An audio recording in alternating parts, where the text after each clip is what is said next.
காலைதோறும் புதியவை. உமது வெளிச்சத்தை கண்டார்கள். பிப்ரவரி 24. இருளில் நடக்கிற ஜனங்கள் பெரிய வெளிச்சத்தை கண்டார்கள். ஏசாயா 9:2. 2018ஆம் ஆண்டு தாய்லாந்து நாட்டை சேர்ந்த 12 வயது சிறுவர்களும் அவர்களது கால்பந்து பயிற்சியாளர்களும் ஒரு மதிய வேளையில் ஏதாவது சாகசம் செய்ய வேண்டும் என்று சொல்லி ஒரு குறுகிய குகைக்குள் இறங்கினார்கள். திடீரென்று அந்த குகைக்குள் நீர்மட்டம் அதிகமாக தொடங்கியது. அந்த நீரோ அவர்களை இன்னும் குகைக்குள் ஆழமாக ஆழ்த்தியது.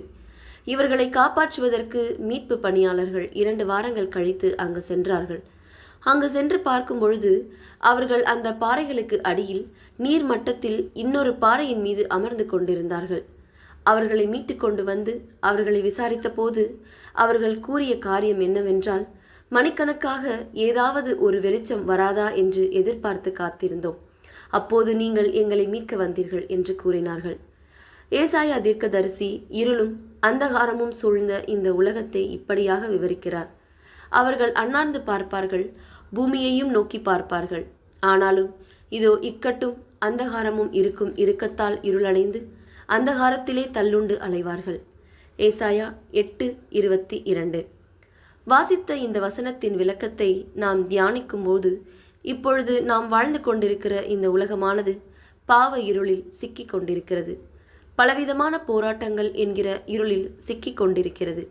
பிரச்சனைகள், துன்பங்கள், வியாதிகள் என்ற பலவிதமான இருளில் சிக்கி தவிப்பதை நாம் பார்க்க முடிகிறது.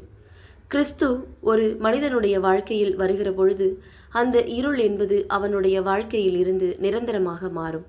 அதையே வேத வசனமும் நமக்கு கூறுகிறது. அதை ஏசாயா புத்தகம் 9ஆம் அதிகாரம் 1ஆம் வசனத்தை நாம் வாசிக்கின்ற பொழுது, தேவன் தம்முடைய ஜனத்தை இருளில் அழிவதற்கு அனுமதிப்பதில்லை என்று அந்த வசனம் கூறுகிறது.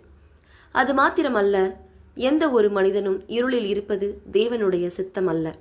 அவர்களை அப்படியே இருளில் அவர் விட்டுவிடுவதில்லை.